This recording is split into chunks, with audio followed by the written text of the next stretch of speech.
Book of Salt for the poet Dean Young.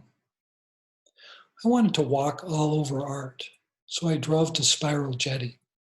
I wanted company, so I took a book of poems, first course in turbulence, which promptly slipped from my hand to the Great Salt Lake. I grabbed it before it sank, but it wrinkled badly, like a botched self-help book, 7 times more salty than the sea, a fascicle of tears. A few weeks later, at a signing, I passed that book to its author, who looked me over as if I'd tortured his firstborn daughter and wanted absolution. I have felt, he wrote, like this book looks.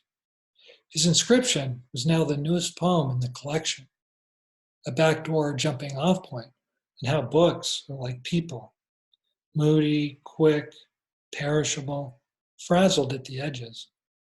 Not to mention salty. So salty, in fact, that I now keep these poems in my spice rack. If a recipe calls for sea salt, I just rub the pages briskly, and voila, nature weeps into my chowder, like Bonneville served up in a tureen.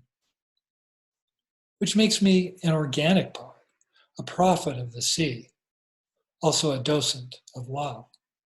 Why? I took more than a book of poems to Spiral Jetty that morning.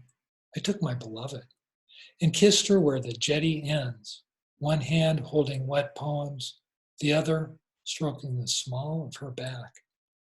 Vectors, vertigo, vortex.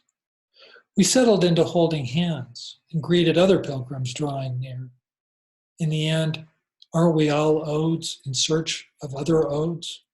Devotees drawn to mysteries that turn in on themselves like a great treble clef, leaving us stranded, wet to the ankle, in the middle of where we began.